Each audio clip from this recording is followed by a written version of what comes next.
Okay, free trade or not. So in previous classes, we talked a lot about the question if countries should or should not allow free trade. And we talked about the extreme examples, such as North Korea or Cuba, that don't allow free trade. And on the other hand, countries such as the United States or Singapore that do allow free trade. One of the things we do know is that there is a correlation between free trade and wealth of a country. So in most cases, the more the country allows free trade, usually the country also becomes more wealthy.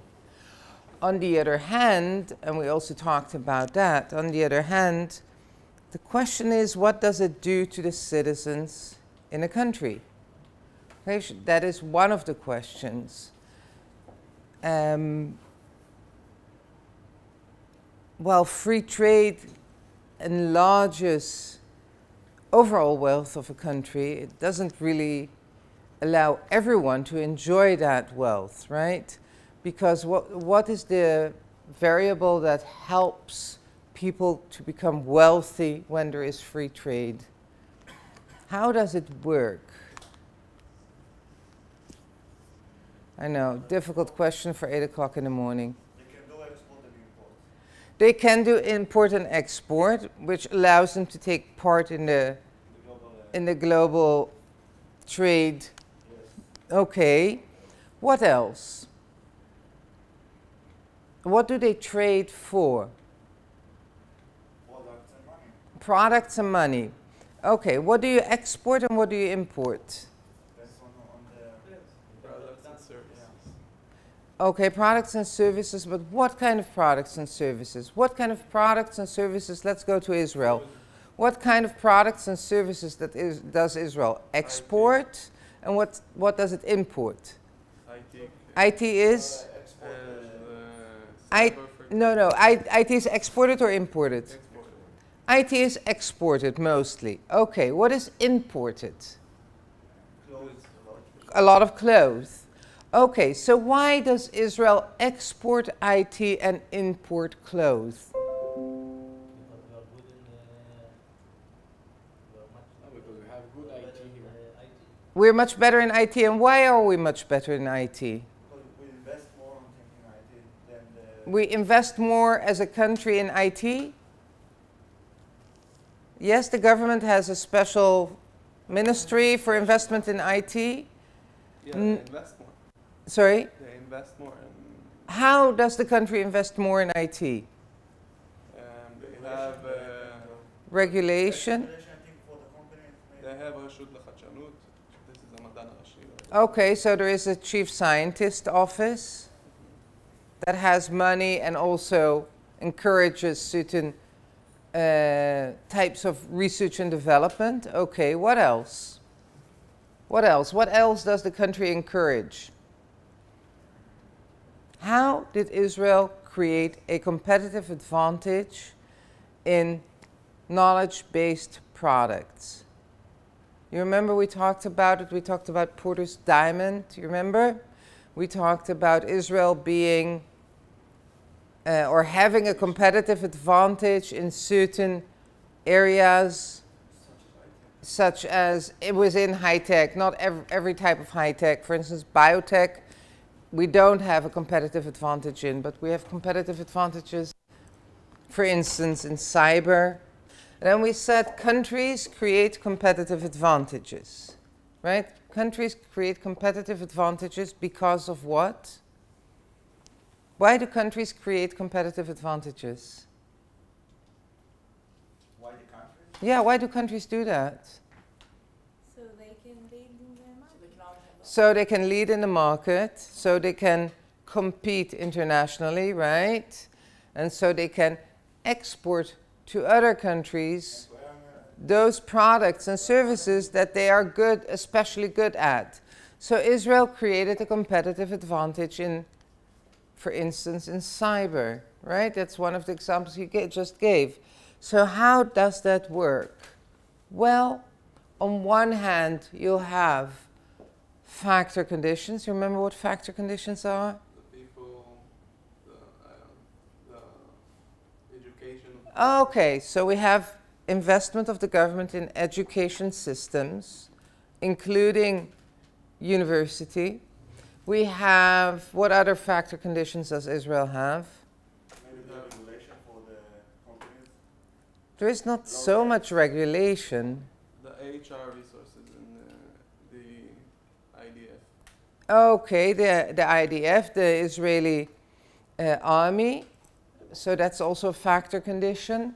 Factor conditions basically are those conditions that exist in a country, and they can be either based on natural resources or other types of resources. So basically, factor conditions are those resources that exist in a certain country. So we say factor conditions are the people that have education. These are the people that serve in certain units in the IDF, and so on. And then we have the demand conditions. So Israel has a lot of demand for cybersecurity relatively to many other countries, because Israeli companies are attacked more often than companies in other countries. So the demand conditions in Israel are high for cybersecurity. Every company, every mid-sized to large company in Israel will have good cybersecurity. Israel is attacked all the time, by the way, also small companies. There is a whole war going on that we're not that aware of on the net. Then we have... Sorry, can I have a question? Yeah. Demand condition has to be domestically? Like, Doesn't have to be. It usually will be. There will usually be demand conditions locally, but sometimes they're not. And Israel is a good example where demand conditions are not always local. Okay, then we have the related and supporting industries, and we talked about them, that, for instance, Israel's accountants and banks and financial advisors and lawyers, they all know how to work with companies that are international, that work international. They know how to take a company to the bourse, to the international bourse. Usually it's the Nasdaq, but they can take Israeli companies to various international bourses, which is a type of knowledge which is also related to international activities. And then we have firm strategy, structure, and rivalry, meaning basically that we talk about the fact that there are a big number of competitors, which creates an ecological system in which these companies can exist. Because if you're just one company in the industry, then where do you get your HR from? Where do you get your information from? And so on. So basically the idea behind the model is that in order to create a competitive advantage, a country needs to develop a whole industry. It's not enough to have one or two companies. You need a whole industry that allows growth, because it's very difficult to grow, for instance, demand, or to grow specialty in a certain area if you're just one or two companies. You wanted to say something? again, the rivalry, is it domestically or? Rivalry usually is domestic, but it doesn't need to be. But you do need... But it's a very big industry. The Like, idea if you're looking is... at the industry and not at the company, then the industry doesn't have another rival. The idea of rivalry is that if you don't have competition, you become lax. You won't invest as much. So, first of all, rivalry, competition makes you act more aggressively and be more aware of what you need to do. That is part of the story. Part of the story is HR. There is a lot of people going back and forth. While we're always afraid of our employees moving to rival companies, actually, if you look at the macro picture, it is good for those companies that people move around. That way, information is shared, that way, experience is shared, and that way, all companies at the end of the day enjoy the knowledge and experience that is created within that industry. So you do need proximity because, for instance, people will not that easily move across borders to change work. People will want to change usually their jobs within a certain geographical area. Of course, there are people that are moving around the world, but that's a small group. So when we talk about firm strategy, structure, and rivalry, we do talk about a local hub or a local cluster.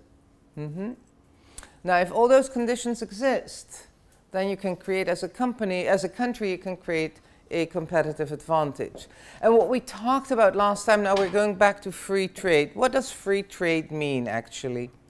What do you think free trade means? No taxes between countries. No taxes between countries. What else? Free transaction, maybe? Sorry? Free transaction? Sir? Between the companies. Yeah. Free transaction. Free transactions between companies without money, you mean? Yeah. Oh, okay. How does that work? With the bank. With the banks? Okay. Okay. What else? Trades all sorts of things. You can trade all sorts of things. Okay. What else? Besides taxes and easy banking, what else? What does free trade mean for a country or for an industry?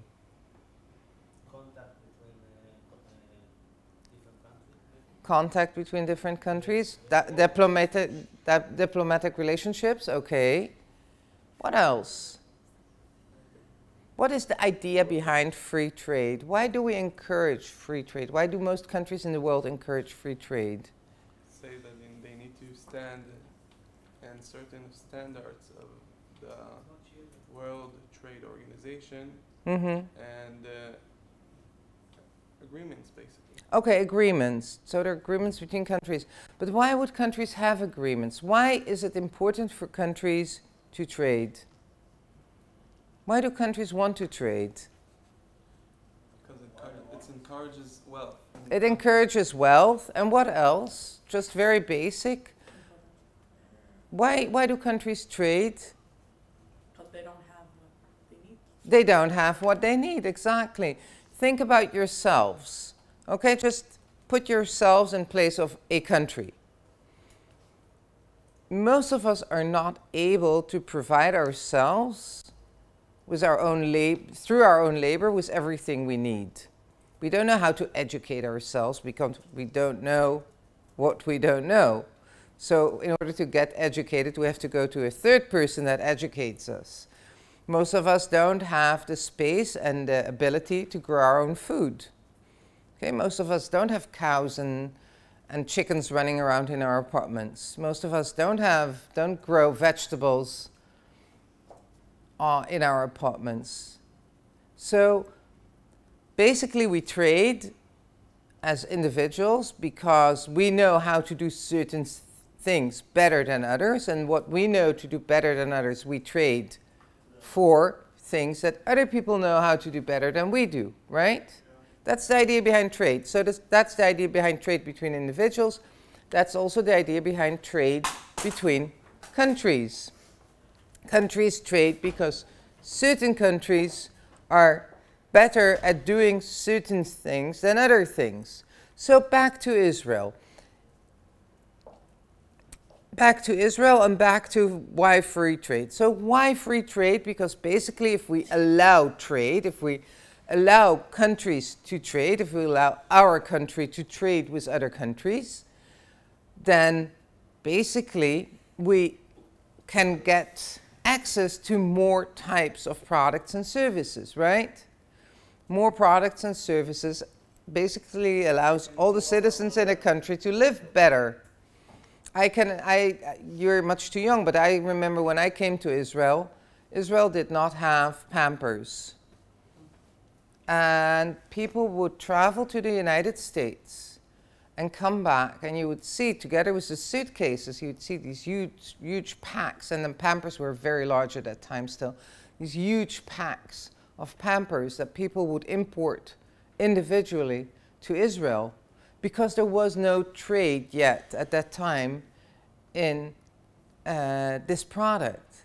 So that was a period that Israel did not have free trade. When you don't have free trade, then you go to the United States and you buy Adidas and you buy Nikes, and you buy jeans because you cannot get that in your home country. Okay, so then there is no free trade. So usually when we encourage, as a country, when we encourage free trade, it basically means we can allow our citizens access to a wider range of products and services. Now, that is the upside of free trade. And as we said, the more trade, usually the more wealthy a country becomes. So that's the upside of trade. What is the downside of free trade? That it's not, the wealth is not getting to everybody equally. Right, so the wealth is not divided equally. Who enjoys the wealth more, or who can create more wealth? People that learn. People that are educated. And the people that they have. The people that control the country, and also the people that create the products and services that are traded internationally. The leaders of the companies. Not only the leaders of the companies, it's also the employees of the companies. If you work for a company that mainly exports its products, probably you'll have quite a good salary and quite good extra bonuses. So it's not only the leaders of the company, it's actually everyone who works for a company that is able to export its products. Usually all those people are wealthier than the average in that country. Who does not enjoy? The local. Who does not enjoy free trade? Okay, so we have on one hand the companies that have the upside of free trade are those companies that export their products. So they actually create a competitive advantage for the country. And so they export and they trade on the international market, and usually, as said, these are companies that are rich, and usually these are companies that know how to pay high salaries. On the other hand, the downside of free trade means that certain companies, domestic companies, have to compete with international trade. Even though they may only be domestic, they'll have not only the domestic competitors, they'll also have competitors that are international because of the free trade. So can you give an example of such a domestic company or an industry that has, a domestic industry that has to compete internationally and does not have a competitive advantage? The agriculture industry. The agriculture industry, right. But we don't import. And so what does the agricultural industry do? We import meat from We import meat from certain countries, yes. What else? some vegetables. Some vegetables. Many types of vegetables? I don't know. Some vegetables. Not really. No. Jan, what do you think? Which vegetables? If we import vegetables in Israel? Yeah, which vegetables do we import? Well, not many. There is a law about We export vegetables, but if you think about it, if you go to the supermarket, I don't know if you ever went to a supermarket somewhere in Europe or somewhere in the United States or in Singapore. If you go to supermarkets around the world in developed countries, you'll probably be able to get all products all year round. So if you want oranges, you can get oranges the whole year round from the supermarket. Pineapple. You can get pineapples the whole year around from the supermarket. You can get kiwis the whole year around. You can get lychee. You can get melons. So how does that work? Why can we not get oranges the whole year around? Why can we in Israel not get melons the whole year around? Why can we not get all kinds of fruits and vegetables the whole year around? Here in Israel, we still buy our fruits and vegetables according to the seasons. Why is that? because we can't get it. Protect our, what's it called, so we don't do importing of fruits and vegetables mostly. Okay, so basically agricultural sector in Israel is protected from free trade. Okay. Agriculture in Israel is protected from free trade. There is no free trade in agriculture in Israel. If there would have been free trade, we could have bought all vegetables and all fruit all year round, including fruit and vegetables that are never grown in Israel. or hardly grown in Israel, such as Pineapple. pineapples, thank you very much, So much. blueberries, So many. red berries, Blackberry. oh, blackberries, all kinds of berries. Here we go. All berries. No strawberries? Strawberries the whole year round. Okay. Why we don't have free trade Why don't we have free trade on vegetables? in agriculture? Israel, They want to protect. even in the history, they were built, the economic was built on the agriculture. The Israeli economic is built on agriculture, but every However- country builds its, you know, if you go back, go to France, go to the Netherlands, these are agricultural countries as well. And they do have free trade on agriculture. So why don't we have free trade on agriculture? Because jobs. Because the jobs, and what else? What do you think? There actually, I have two explanations, but maybe you have another one. Let's hear. Any ideas why agriculture is I think if, protected? if they will have more competition and the prices will be so low, the farmers will abandon. Okay, so if there will be international competition, the prices will lower, and basically we will not have agriculture anymore in Israel. There will not really be much local production, only local production that is viable internationally. So basically we'll see that agriculture will focus only on those products that can be exported internationally and can be traded on the international market. And we will not have the whole range. For instance, probably will not have eggs anymore. We will not have milk anymore, locally produced, because these are the type of products that we're not really competitive in international terms. So we don't have milk, so probably won't have cheese unless it's based on imported milk, and it will be some sort of boutique cheese. These kind of cheeses will be imported most likely, etc., etc., etc. So why? So that is one explanation. We won't have agriculture, and then what does it matter if we have agriculture or not? Who cares? Obviously, in other countries, decisions were made differently. We know a lot of the countries in the world, developed countries in the world, actually allow free trade in agriculture. So in Israel, we don't allow free trade in agriculture. In other words, the government interferes, right? The government basically does not allow importers to import agricultural products unless they get the needed papers from government. So why is that? What is happening here? Yes? Can it be because in other countries there's enough space, I would call it, to have also their local farmers and import?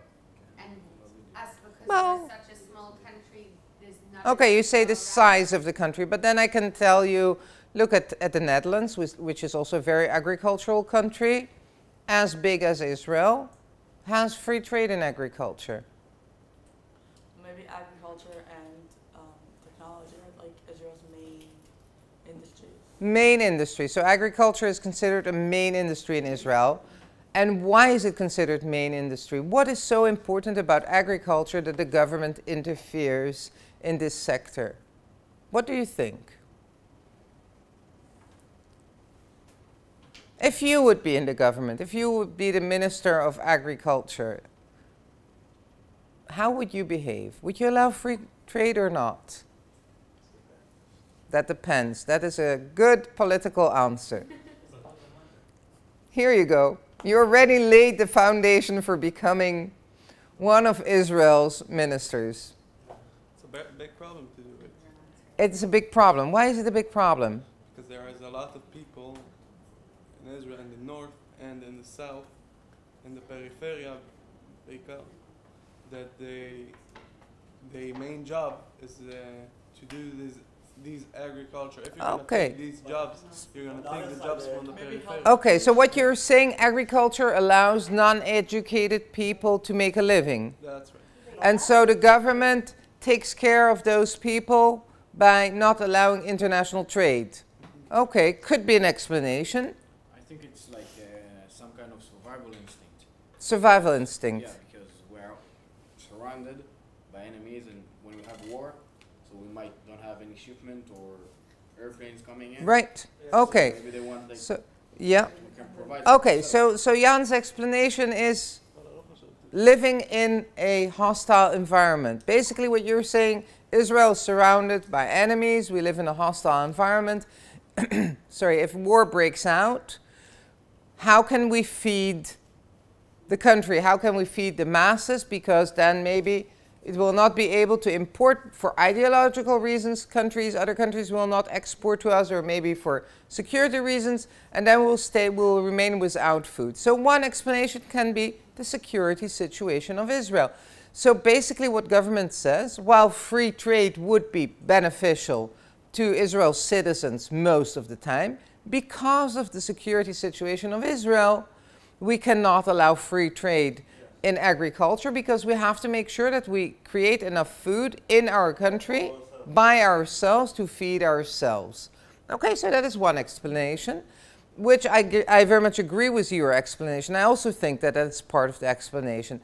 And what do you think is another part of the explanation? And the other part is what you said, that agriculture allows people who are not educated to make a living.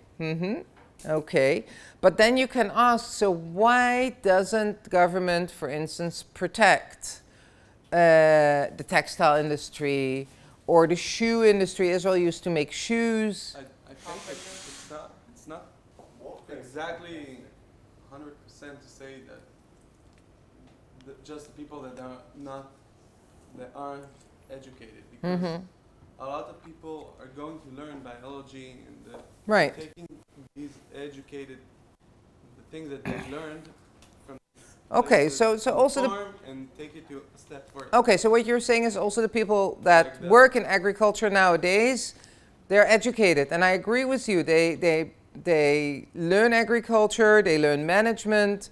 To run a big farm nowadays, you need a lot of management skill.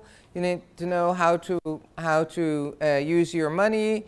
You need agricultural skills, technological skills. So running a farm nowadays needs a lot of knowledge and skills. And actually, if you look at the bigger farms in Israel, you see they're all run by professional people. It may be that they're professional, third generation professional, and they're the grandkids of farmers who went and studied, but they come back and run the farm. Okay, so I agree with you that farming nowadays needs a lot of skills and education. It's not having 3 chickens in the yard and you're a farmer anymore. Okay, what else? So one explanation is the security explanation. What do you think is the other explanation? And people, put your phones away, please. Believe me, what happens on WhatsApp will stay on WhatsApp next in an hour as well. Okay. I don't know my opinion, okay, but I think that maybe the government wants to keep something unique, special. Okay, government wants to keep something special. Yeah, that something domestic, that because the world is so global today, so. Okay, so the world is global, and you think that the government wants to keep certain sectors or certain industries local. Okay. Anything else? Health, okay, you want to control food products because of hygiene and health. Okay, maybe. There is one more aspect, and that is the aspect of lobbying. You didn't talk about that so far. Lobbying. What is lobbying? It basically means that as a group, that let's say we're a group of farmers, okay, and we understand that if the government does not interfere, we basically cannot continue existing as businesses, as agricultural businesses. So we get together, all together, and together we go to the government, or we hire someone to go in our name to the government, and we basically start to put pressure on the government not to allow free trade. That is called lobbying. For instance, and strong industries and strong companies all lobby at the government level. So for instance, if you look at the tobacco industry in the United States, which is a very strong industry in the United States, they have a very strong lobby in government. And they basically put a lot of pressure on individual government people to continue protecting the tobacco industry and to continue making laws that allow the tobacco industry to sell their products.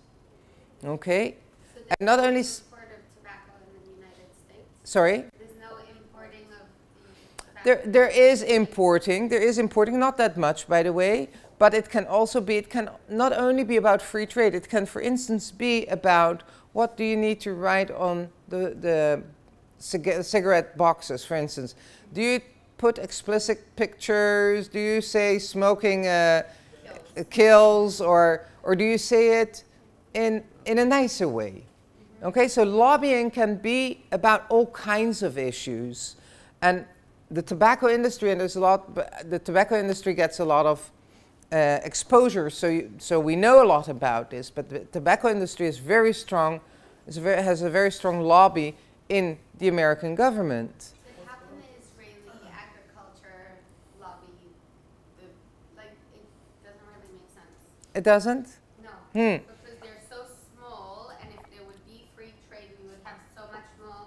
I don't think they have so much To hold on to. Okay, so first of all, of course, the whole argument of security is the argument they will all the time make and all the time help everyone remind that security is important. But for instance, how do you lobby? For instance, lobbying can also be that you make sure that the person who gets appointed as Minister of Agriculture is himself or herself a farmer. Okay? And so if that person is him or herself a farmer, then she knows, she has, you know, she grew up on the farm, she knows how important it is, she knows all those people from childhood, she met all of them. And then it's more difficult to do something that will impact negatively on them. For instance, lobbying, sometimes, you know, sometimes they pay bribes. Lobbying can, it's not allowed, but lobbying can also involve bribes. And maybe not bribes, but, you know, we think you're doing great work, let us take you out on dinner, or let us, so it's not exactly bribes, but you try to create a situation where there is a relationship. You try to create situations where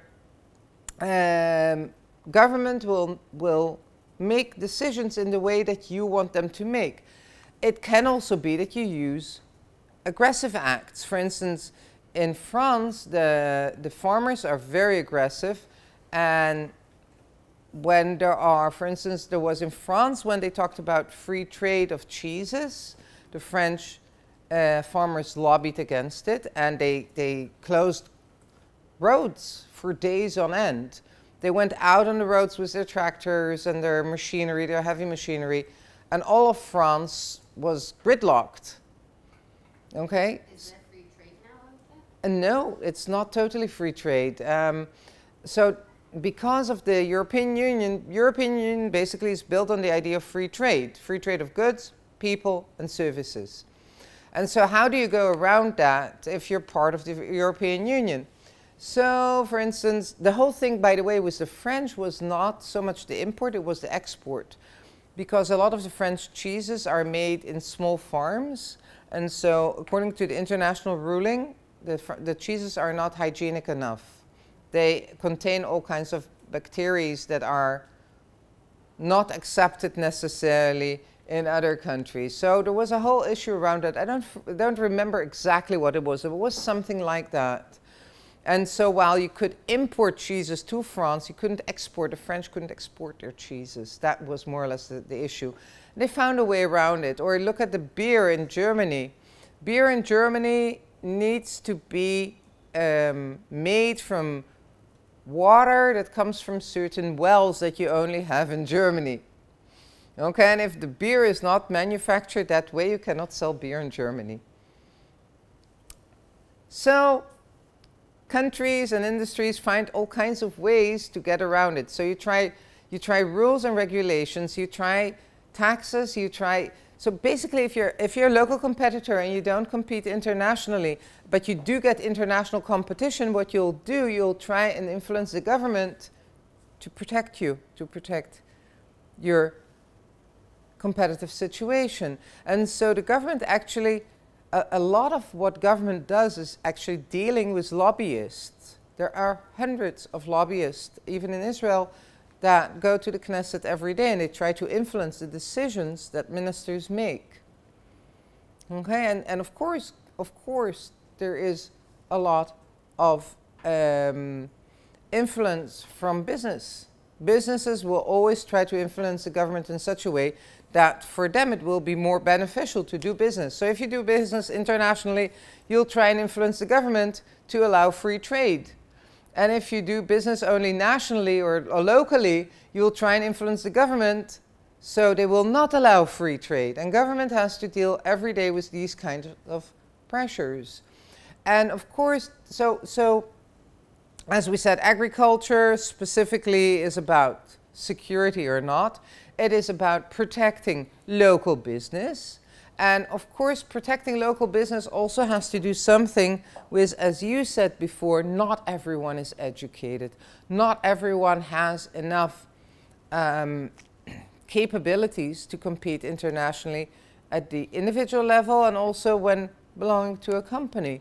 So there is always that question. So when we go back to the very abstract question of free trade or not, basically what it is about is on one hand creating wealth for the country, and free trade does create wealth for the country on average.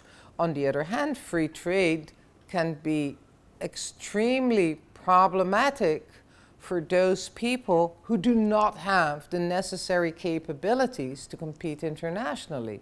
So as you said, if you live in the periphery, if you're uneducated, there's not much business in your local area, then probably you will not want free trade.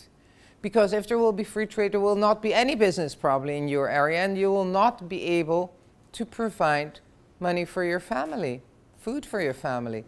So that the upside of free trade is that for people like you and me, for people like us, educated, strong, with lots of skills, for us free trade is wonderful because it allows us to create wealth also at the individual level that we couldn't have done if there would not have been free trade. It allows us to travel, it allows us to set up internet companies, it allows us to work for international companies, it allows us all kinds of opportunities that wouldn't exist if there wouldn't be free trade.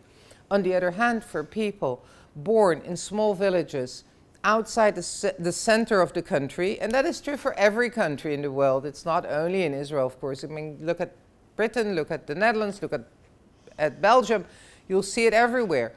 People who live in the periphery of a country are uneducated, depend on local business. Those people don't necessarily benefit from free trade. You can, of course, argue that they do benefit from free trade indirectly because the country becomes richer and then all the social services are supposed at least to be enriched. So you get better health services, you get better educational services, so on and so forth. However, there is no direct benefit, and so you get bigger gaps within a society. You get the people that are rich and you get the people that are poor. And so that creates, of course, a lot of unrest. And so one of the things that governments have to deal with a lot is exactly with that question. And if you're going to work one day, and it may very well be that some of you are going to work for the government, for different ministries or whatever, I mean, having international, or you chose to specialize in international business. So yes, it can very well be that you'll be working for one of the ministries, and you'll see that that is one of the issues that you deal with. A lot of the ministries, and depends which one, but a lot of the ministries are very much influenced by the question of free trade. Do we allow it or don't we allow it? And so what you see is, at the end of the day, is that most countries find for some sort of middle road. So on one hand, they want to allow free trade because it encourages the competitive advantages of the country. It allows creation of wealth.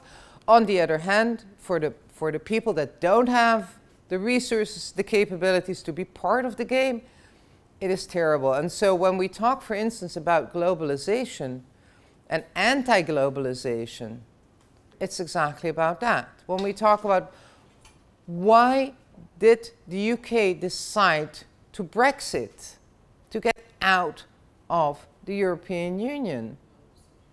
Sorry? Because of the globalization. Exactly because of that. And if you look at the voter patterns, you'll see that the Brits that live in the big cities, such as London, voted against Brexit because they understand that a lot of their wealth is because of belonging to the European Union. But who voted in favor of Brexit? The villages, the periphery, the people that were less educated. For them, what do they see? They see lots of foreigners coming into their towns and villages. They see lots of foreigners behaving strangely. Suddenly they have a mosque in their village. They don't like it. They want those strangers out of their country. That's what they want. And so they vote against. They want back to old Britain. The fact is, of course, you cannot go back to old Britain. You cannot go back to old Netherlands. You know, I was in the Netherlands for a conference last week. And there's a part of Amsterdam that is not actually called Little Gaza Strip. It's part of Amsterdam, and so we were very curious, and we took the tram and we went to see what is this place called, you know, small Gaza Strip in the middle of Amsterdam. And it's interesting. It's of course it's not. I mean, the Gaza Strip, the people in the Gaza Strip would be, you know, kiss the ground if they could live like people live in a little Gaza Strip in Amsterdam, of course. But it feels like being in Turkey, or being maybe in Yafo, parts of Yafo, or Nazareth. It's, yeah, all the women are covered. All the women have head coverings. You mainly hear... No, it's just a neighborhood in Amsterdam. It's actually a neighborhood where my grandparents used to live in Amsterdam. So, yeah. And it has, no, the streets and everything have Dutch names. But you can see it in all your yeah, but you... Yeah, but did you go and visit those areas? Usually we don't, you know, when we're tourists in another country, we don't go to those areas. We want to go and see the touristy things. And we were actually interested in going to see what is this area in Amsterdam, this neighborhood in Amsterdam that they called the Little Gaza Strip. And we wondered why it's called like that. So but it was really interesting. You see shops with names of, there are no Dutch shops, you know, all the chains that you have, like internationally you have Zara and H&M and so on. You also have these Dutch chains. They don't exist in that area. You only see shops that have names that are unpronounceable, probably Turkish, Moroccan, whatever. The clothes that are, by the way, there are shops for women only. Most of the shops are for women only. And the men don't enter the shops. Men don't enter the shops, and what is sold in the shops is traditional Muslim wear, mostly. The traditional... for women, like yeah. for women. Well, they're not boutiques exactly, they're quite big, but men don't enter. You see, all the men are waiting in front of the shops. But we also That's have what that they here. want. That. Sorry? Go into We any also big have store. that here. There were shops that, If you go to Zara in a shopping center, yes, Zara, but I'm saying dress shops which dress shops do you have in shopping centers? that don't have men clothes. Men. No, that don't have men enter the shop. Oh, it says men do not. The men don't enter the shops. Okay. So you have men waiting outside in front of the shop for the women, and the women go in and they shop. The men actually don't enter the shop. If you take let's say you have a boyfriend, and you take your boyfriend, or I have a boyfriend, and I take my boyfriend to the shop, even to a women's shop. I mean, even if you go in Israel to a lingerie shop, to you know, underwear, you have men walking around there. They enter, you know, and it's only women wear. And you have men sitting around. They don't wait in front of the shop. So that was, for instance, that was interesting to see. But here you have really a different behavioral pattern. The food is different, clothes are different, language is different, in the middle of Amsterdam. Why did I tell you that? I have no idea how we got to that point. And somehow we talked about what exists in Israel or not. Okay. Talk about the globalization. Globalization and anti-globalization, right. And so, of course, also immigrants will go to those areas where rent is relatively cheap and life is relatively cheap. And usually the people that live in areas, the local people that live in areas where rent is relatively cheap and life is relatively cheap, are those people who are not educated and who don't have the resources and capabilities to also understand the whole process of globalization. And so you get these really strong conflicts in those areas. And so you get this whole anti-globalization behavior. So at the moment we're actually in a stage in the world where there is a lot of anti-globalization effort going on, and it's especially the people who don't benefit so much from globalization, of course, that are against. And they push the government, and so when they vote, as we see, they vote Trump, they vote Marine Le Pen, they vote for those people who will actually represent their ideas in government. So you see the whole process taking place, and that is exactly where we are at. And I very much agree with one of you. One of you said social gaps today in the world is one of the big problems, and part of the explanation is globalization. Because globalization allows people like us to become rich, much richer than previous generations, it means that other people are left behind. Okay, so that is the idea between free trade or not. And so when you're government, you actually have to deal with those issues. What do you prioritize? Do you prioritize overall wealth, or do you prioritize those people who will remain behind because of wealth creation? How do you manage that? Okay, there are no good answers to that, how to manage that. There really aren't good answers. But really, when you go and vote, I think these are the type of issues that you should think about. Which of the politicians encourages that behavior that you think is more important for your country? Which government is more pro or against free trade, globalization, and so on and so forth? Because these are really the issues that governments deal with nowadays. Okay, so far free trade. So basically there is a trade paradox, and that is really the story. The story is that there is a trade paradox that we just talked about.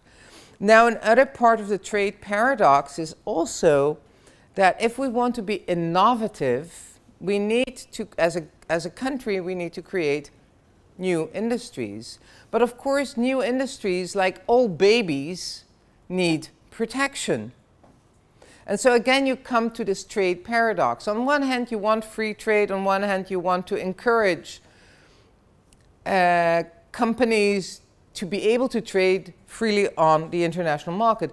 On the other hand, in order to be competitive over time, you have to encourage innovation. And in order to encourage innovation, you need to protect that innovation, at least in the beginning.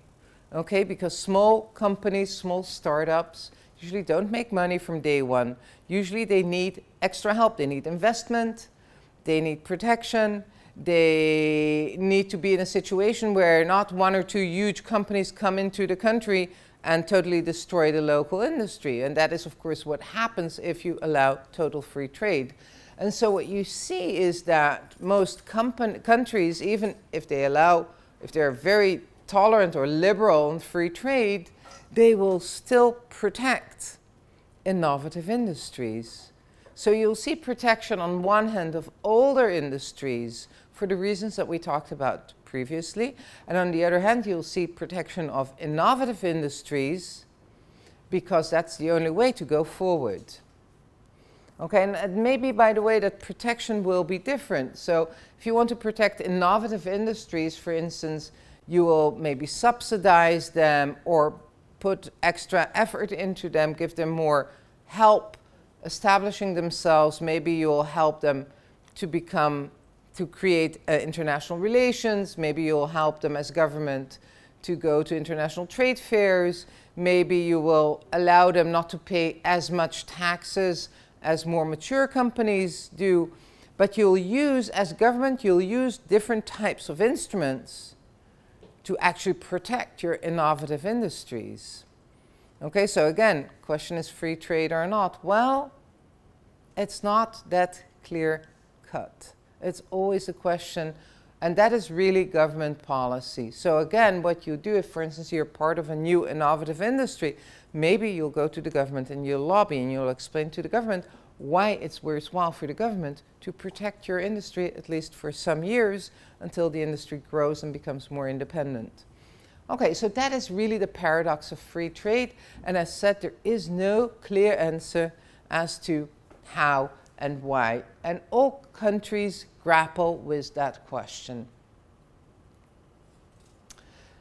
So, because there is no clear free trade, and clearly you cannot have free trade, total free trade. Even a country like the United States does not allow total free trade. I don't know if you remember, maybe you were too young, but 2008, the big financial meltdown in the United States created a situation where government actually interfered with business and started subsidizing and started paying and started loaning money to businesses so the businesses would continue to exist. Okay, so basically what we understand from this whole discussion is that there is no such thing as real free trade, total free trade. There is no country in the world that has total free trade. It is always something in between. There will always be industries that are protected.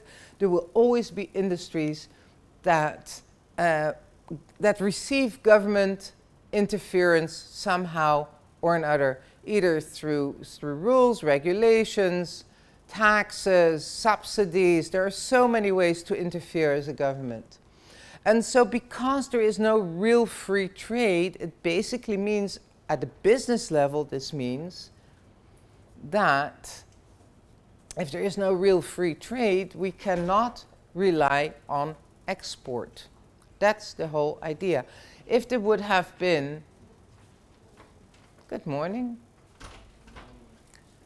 if there would be free trade, total free trade, then basically you could establish your factory wherever it would be most efficient to establish your factory, and you would be able to export your product all over the world. That is total free trade. Basically, that does not happen. It doesn't exist. And so companies look for strategies that allow them to deal with situations where there is no free trade or partial free trade. And so what do companies do? They use multinational enterprises. They basically create organizations that are international. Is there a question? Question? Okay.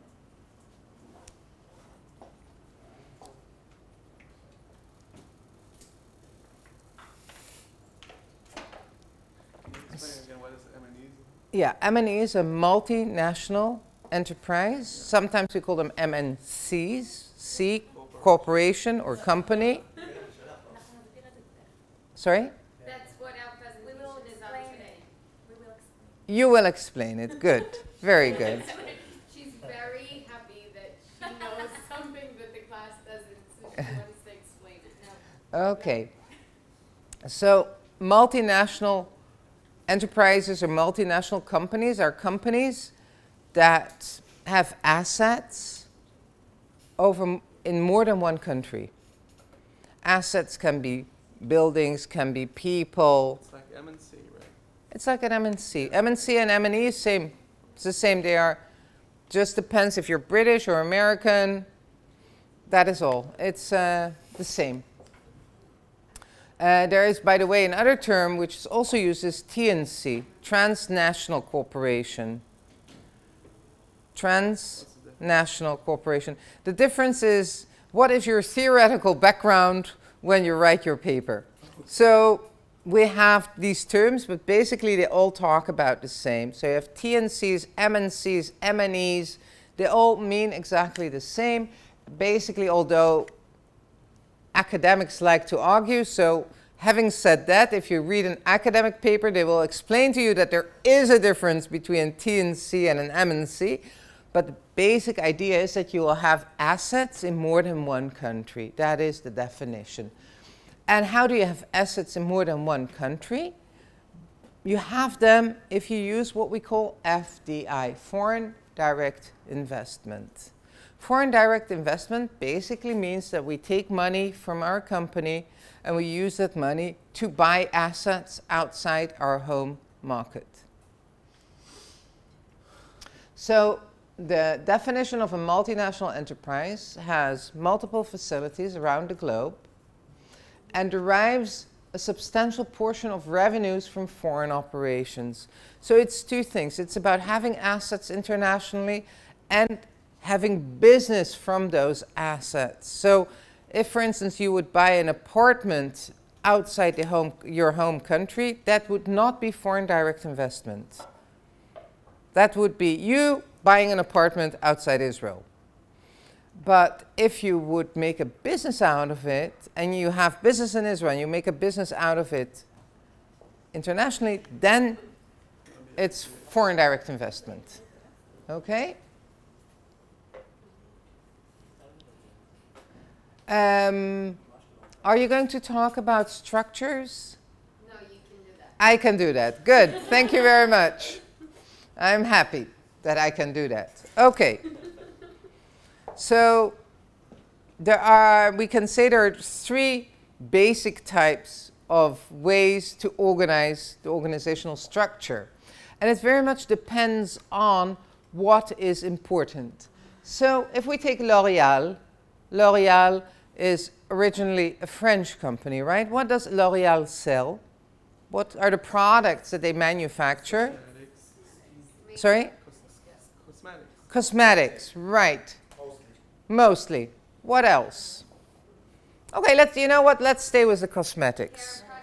Hair products. Perfumes. It's all cosmetics. Okay, so let's talk a little bit about cosmetics. Who uses most of the cosmetics? Women. Oh, no, not all. Not only. No, most. I said most. Most. So most of the sales are either directly to women or, as you say, hair products through, for instance, hairdressers. And again, most of the end consumer will be a woman.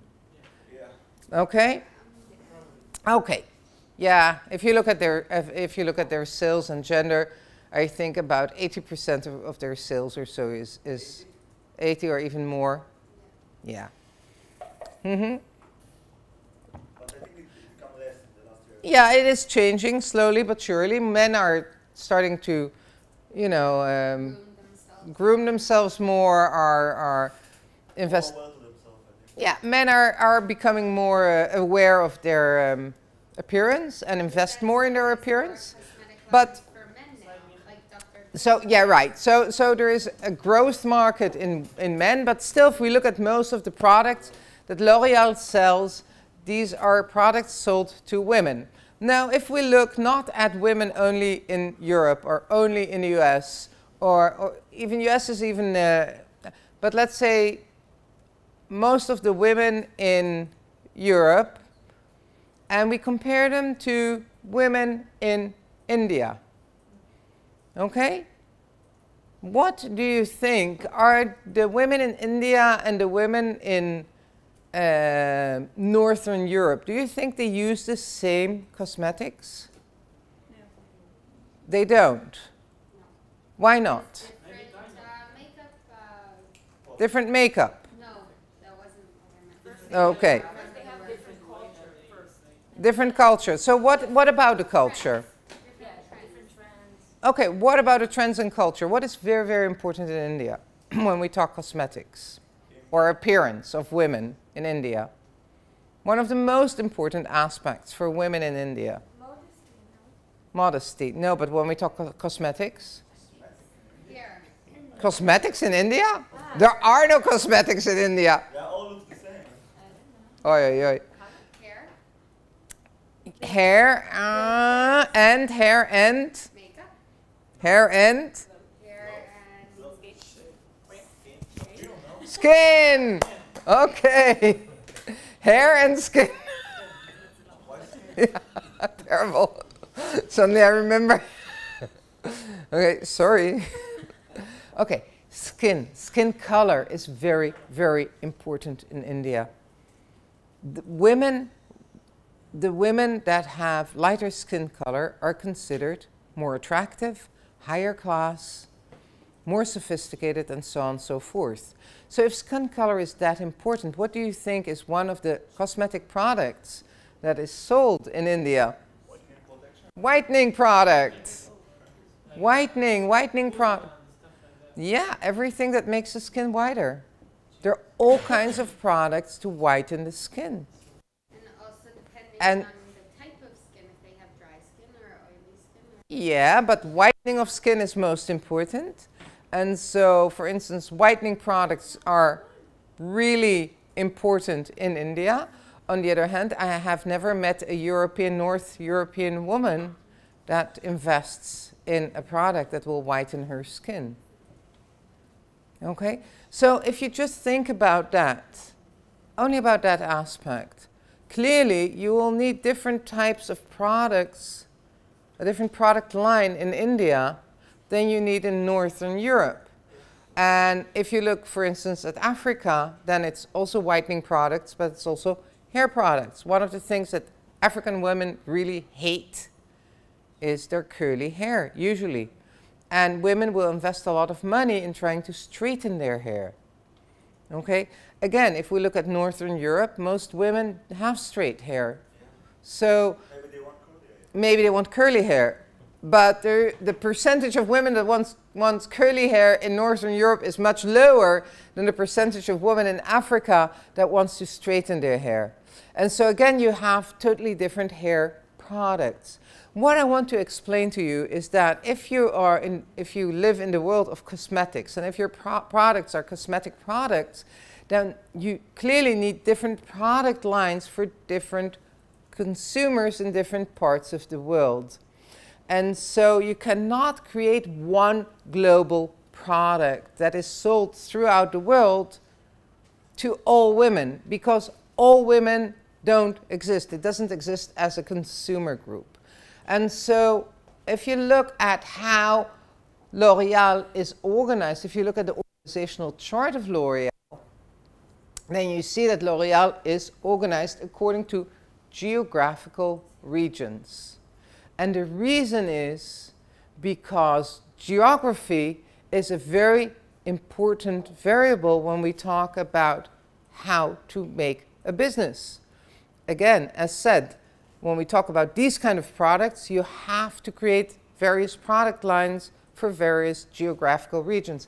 And so you can see that you have Asia Pacific, Europe, Africa, Middle East, Latin America, North America.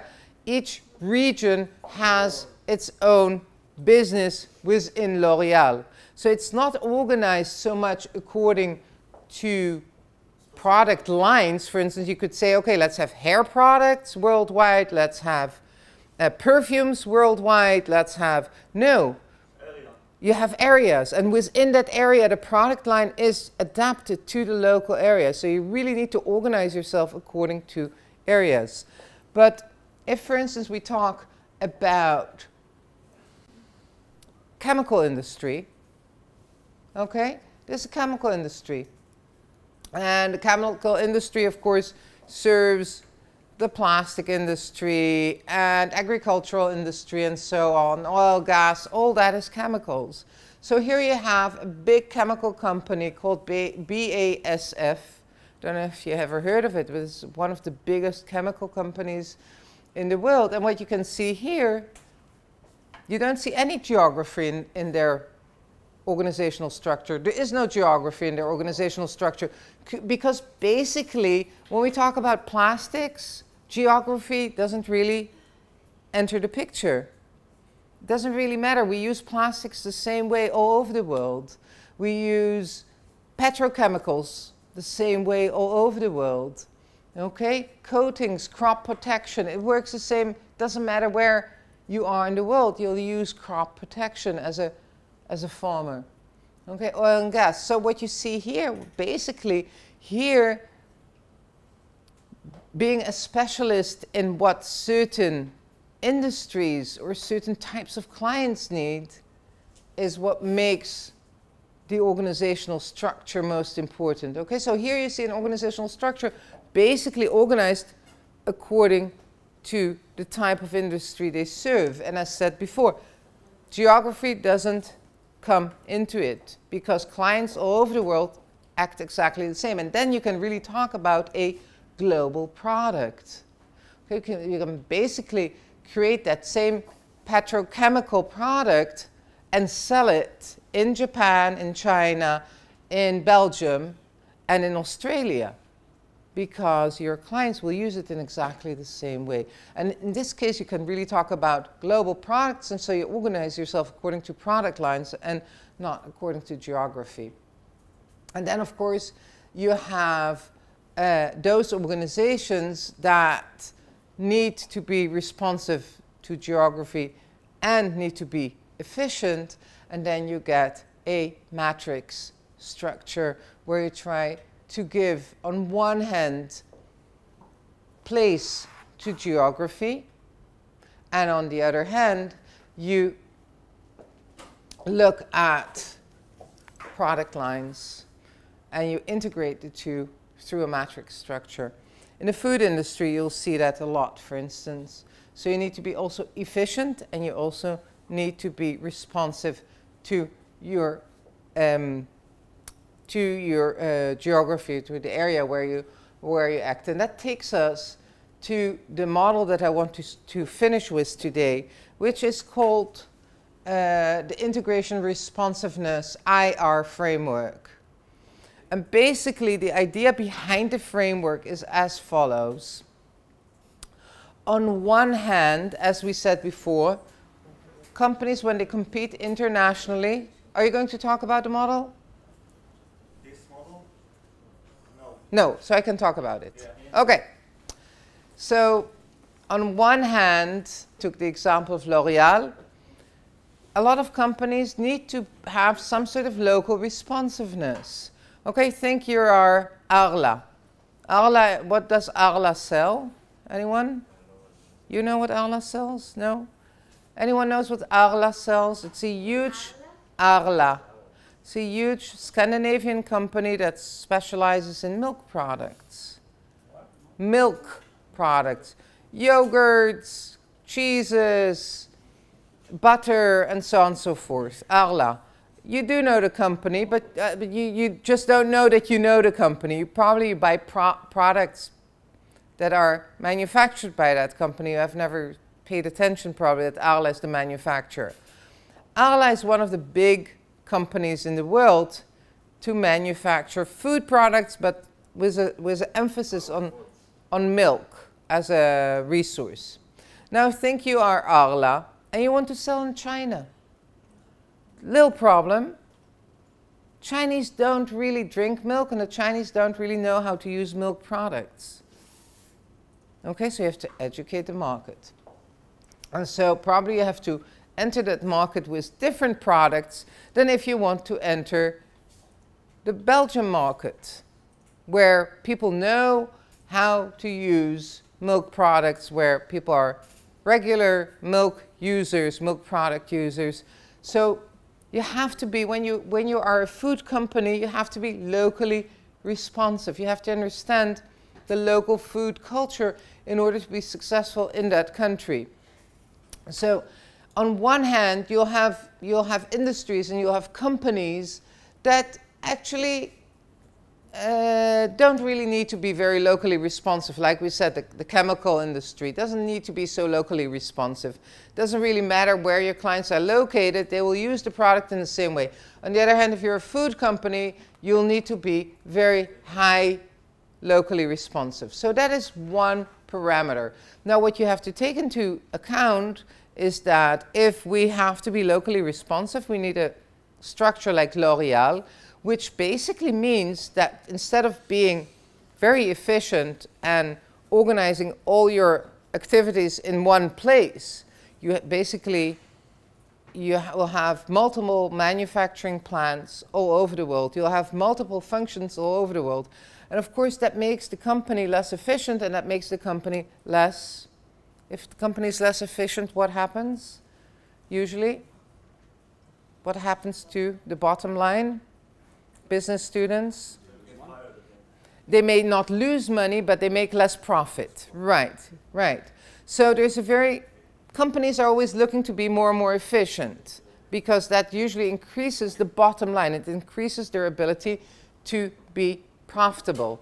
And so companies, really what they want is to be very integrated and coordinated. So basically, if a company would have a choice, they would want their manufacturing hub where manufacturing is most efficient for them. They would want their R&D hub where R&D is most efficient for them. And they would want their marketing where marketing is most efficient for them.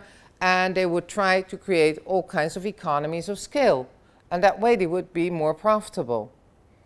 The only problem is that the market doesn't always want to be part of that game. And so on one hand, companies are always pressured to be more efficient. There is an ongoing pressure on companies to be more efficient and to create more profit. On the other hand, okay, for instance, think the airline industry. The airline industry has become more and more efficient. For instance, leg space has become shorter and smaller. Chairs are being pushed from being cushy and nice to sit on to being bare necessities. Okay? We don't get food anymore in the airplane, etc., etc. So those are all kinds of activities that airlines do in order to create higher efficiency. It makes them less responsive to their clients. But we clients are suckers for low prices. And so in the meantime, we are willing to put up with this lack. I don't know if it's a win-win situation. Flying nowadays is not a win-win situation, I would say. It's an ordeal that you go through because it's the most efficient way to move from one place to the other. But to say that it's anything else but efficient and torturous, flying is not fun. It used to be fun, it's not fun anymore. But at least we customers are willing to put up with it because we get a benefit of low prices. If we wouldn't get the benefit of low prices, we would probably organize all kinds of actions. Anyway, what is the model about? The model says on one hand there is pressure for higher efficiency, more profitability. On the other hand, there is pressure by the customers for local responsiveness. And so basically there are 4 basic strategies that companies can choose from. If there is low pressure for local responsiveness, and if there is low pressure for efficiency, for instance, because we are an innovative company and there's very little competition and so we can be inefficient, then basically we can just export our products. That is, by the way, why so many high-tech companies in Israel can export their products. Because high-tech products don't need to be locally responsive usually, or not that locally responsive. Servers work the same everywhere around the world. Software, cybersecurity works the same everywhere around the world. So low need for local responsiveness, and because they're very innovative, they have very little competition, and so they can be inefficient. Then you can export your product. if you need to be very locally responsive and there is relatively less pressure for integration and for efficiency, then it can be a multinational.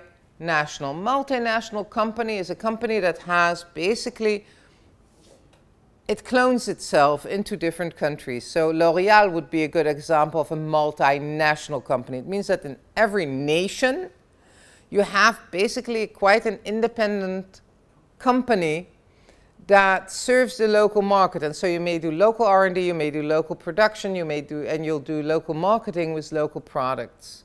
Food industry, cosmetics industry, they are multinationals. Financial industry, banking industry, multinational. AIG, Israel, is very independent. It's not just a subsidiary of AIG, the United States. No, it works totally different in Israel because of local laws. Local banking laws, local financial laws, local labor laws, and so on and so forth. So if you look at these kind of companies, they are multinationals. Each country has a lot of autonomy. You can have, if you have low need for local responsiveness and high pressure for efficiency, you'll probably have a global structure, meaning that, as we saw with the BASF, with the chemical industry, low responsiveness, you can be very, very efficient, but also think about companies such as the pizza companies, Domino's, or think the burger companies. They also have global, more or less global strategies because they don't need to be that locally responsive. The pizza that you get in China and the pizza that you get in Amsterdam and the pizza that you get in New York is basically the same Domino's pizza. There will be some small differences, but it's basically the same product line. Now, if you need both high local responsiveness and high integration coordination, then you'll go for a transnational or matrix structure where you emphasize both the product lines and you emphasize the geography and you try to integrate between the two. This is a very complex structure. There are very few companies in the world that actually are structured like that. And it needs very special management skills. So if you're thinking of working in such a company, I would very much suggest you intern for the Swiss company, or the Swiss, they have such companies, or one of the really big American companies. They are transnational, but especially the European companies are more transnational than the American companies. And there are very few, actually very few examples of them. Most companies actually choose from one of these three models. Okay, so that is the IR framework that gives you also a way of thinking how to manage within this complex international environment. Hub Media.